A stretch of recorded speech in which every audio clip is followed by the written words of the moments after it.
जिस्म में सूजन कम करने के लिए एंटी इन्फ्लेमेटरी मेडिसिन यानी सूजन कम करने की गोलियां दी जाती हैं। लेकिन क्या आपको पता है कि हमारी डाइट भी जिस्म के अंदर हो रही सूजन को कम करने में एक बहुत ज़रूरी रोल अदा करती है। कुछ ऐसी खाने की चीज़ें हैं जिनसे सूजन, यहाँ सूजन से मतलब है क्रॉनिक इन्फ्लेमेशन, जिनसे सूजन कम किया जा सकता है, और कुछ हैं जो कि क्रॉनिक इन्फ्लेमेशन को बढ़ा सकते हैं। इसलिए अगर आप इन्फ्लेमेशन को कंट्रोल करना चाहते हैं, यानी इन्फ्लेमेशन से हुई बीमारियों को कंट्रोल करना चाहते हैं, चाहे वो टाइप 2 डायबिटीज़ हो, हार्ट अटैक हो, दूसरी दिल की बीमारियां हो, दम्मे की शिकायत हो यानी एस्मा हो, स्पॉन्डिलिटिस हो, ऑटोइम्यून डिजीजेज हो, कैंसर हो, या फिर कोई भी बीमारी हो जिसकी बुनियादी प्रॉब्लम क्रॉनिक इन्फ्लेमेशन है, तो इन्हें कंट्रोल करने के लिए या फिर इनसे बचाव करने के लिए आपको अपनी लाइफस्टाइल से 10 चीज़ें निकालनी हैं। ये 10 चीज़ें मैं एक एक करके अपने आने वाले हर वीडियो में आपको एक्सप्लेन करती रहूँगी।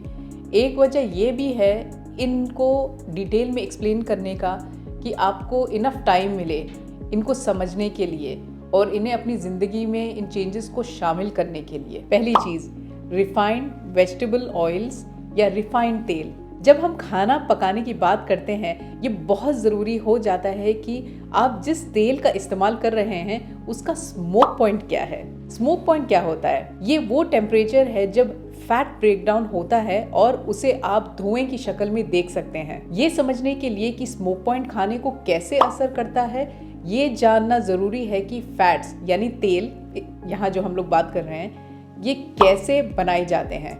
रिवायती तौर पर तेल नट्स, उनके बीज को पीस कर बनाया जाता है। बीज को क्रश करने के बाद जो तेल निकलता है उसे बोतल में डाल दिया जाता है। इस तरीके से बने तेल को कोल्ड प्रेस्ड, रॉ या वर्जिन ऑयल कहते हैं, और इस तेल की खासियत यह है कि वो अपना नेचुरल फ्लेवर और कलर बरकरार रखता है। वर्जिन यानी वो प्रोसेस नहीं है, बनाने में हीट नहीं लगती है, और ऐसे बनाए गए तेल का स्मोक पॉइंट कम होता है, और इसलिए कोल्ड प्रेस्ड, वर्जिन या रॉ ऑयल का इस्तेमाल ड्रेसिंग्स या ड्रिजल करने के लिए होता है। दूसरी तरफ है रिफाइंड तेल। इनका स्मोक पॉइंट ज्यादा होता है, जिसकी वजह से इन्हें कुकिंग के लिए अमूमन इस्तेमाल किया जाता है। हाँ, और इसलिए भी क्योंकि कोल्ड प्रेस्ड और दूसरे तेल के मुकाबले में ये काफी सस्ते होते हैं। रिफाइंड ऑयल्स का स्मोक पॉइंट इसलिए ज्यादा होता है क्योंकि मैन्युफैक्चरर्स इंडस्ट्रियल लेवल की प्रोसेसेस जैसे कि ब्लीचिंग, फिल्टरिंग और बहुत हाई टेम्परेचर का इस्तेमाल करते हैं ताकि बीज से तेल का आखिरी कतरा भी निकाल लिया जाए। ये सारे अमल होने के बाद नतीजे में हमें मिलता है ऐसा तेल जिसका खुद का कोई फ्लेवर नहीं होता, जिसकी शेल्फ लाइफ ज्यादा होती है, यानी महीनों सालों तक वो खराब नहीं होता, जिसका स्मोक पॉइंट हाई होता है, और इस तरीके से हमें मिलता है रिफाइंड ऑयल्स। अब कोल्ड प्रेस तेल और रिफाइंड तेल के बीच में है एक तीसरी किस्म का तेल जिसे एक्सपेलर प्रेस्ड कहते हैं। एक्सपेलर प्रेस्ड में क्या होता है? कम से कम हीट या गर्मी की एप्लीकेशन होती है, इसलिए एक्सपेलर प्रेस तेल रिफाइंड ऑयल की तरह नुकसानदेह नहीं होते और इनका smoke point cold pressed oil से ज्यादा होता है, और इसलिए एक्सपेलर प्रेस्ड ऑयल कुकिंग के लिए इस्तेमाल किए जा सकते हैं। अच्छा, फर्ज कीजिए किसी फैट या तेल का स्मोक पॉइंट उसे पार कर लिया जाए, तो क्या हो सकता है? एक, फैट ब्रेकडाउन की वजह से फ्री रेडिकल्स बनते हैं जो कि इंसान के लिए बेहद नुकसानदेह होते हैं।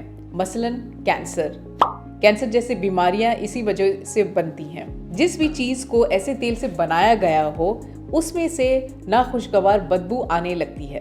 तीसरी, कुकिंग फायर्स यानी आग लगने का खतरा बढ़ जाता है। कौन से कुकिंग ऑयल्स खाना बनाने के लिए सही हैं? सबसे पहले नारियल का तेल।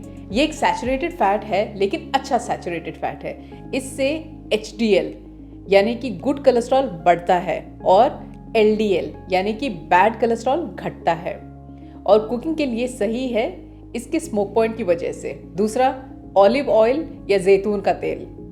इसकी 2 किस्में होती हैं मेनली। पहली एक्स्ट्रा वर्जिन ऑलिव ऑयल, दूसरा regular olive oil. Extra virgin olive oil dressings या ड्रिजल करने के लिए इस्तेमाल होता है।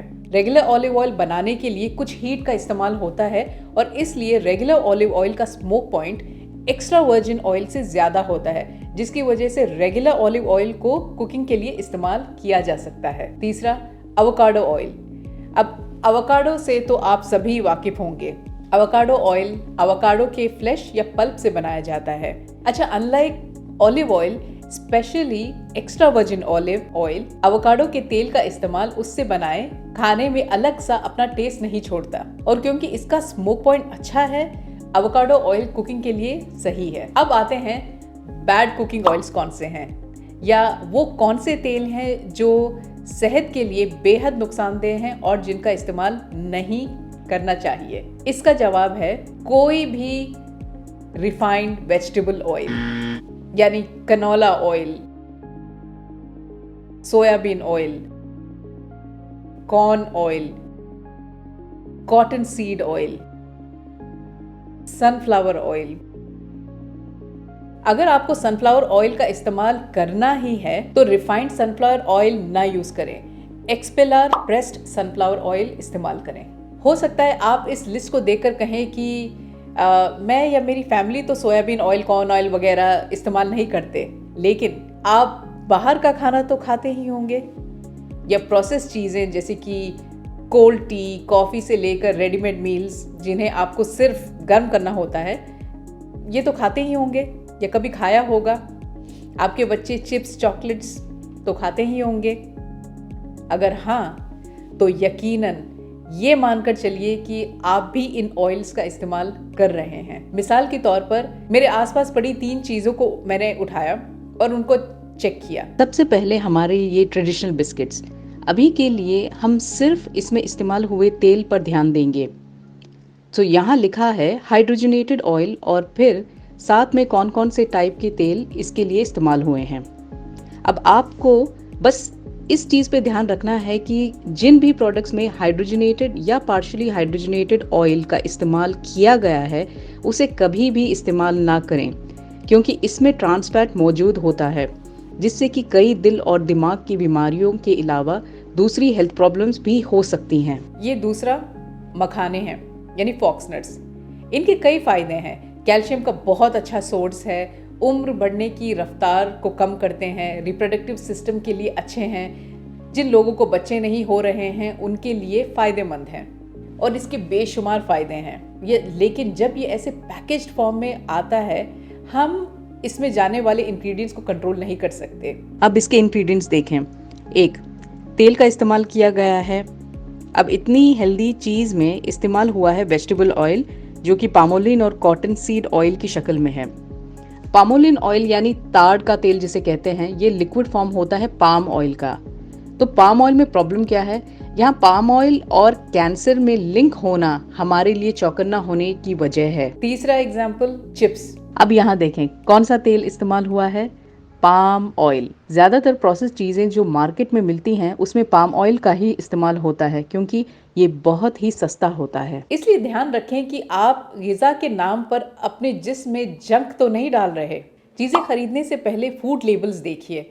आई होप अब आप कुछ इंग्रेडिएंट्स को पहचान लेंगे, लेकिन याद रखिएगा कि कई बार ऐसे इंग्रेडिएंट्स भी आपको दिखेंगे जिनका शायद नाम भी प्रोनाउंस करना मुमकिन ना हो। सो जिसका नाम आपसे पढ़ा नहीं जा रहा और आपको आइडिया नहीं है कि वो क्या चीज़ है, उसे आप अपनी बॉडी में कैसे डाल सकते हैं। अब बताइए, मार्केट में मिलने वाले तेल को वेजिटेबल ऑयल क्यों कहते हैं, जबकि ये सो कॉल्ड वेजिटेबल ऑयल सब्जियों से नहीं बनते बल्कि बीज से बनाए जाते हैं। शायद ये एक मार्केटिंग स्ट्रैटेजी है और जो अब हमारी कंडीशनिंग का हिस्सा है। वेजिटेबल बोलते ही दिमाग में एक इक्वेशन बनता है, वेजिटेबल यानी हेल्दी, क्योंकि हम जब भी हेल्दी होने की बात करते हैं तो कोई भी हमें सबसे पहले यही सलाह देता है, सब्जियां खाओ।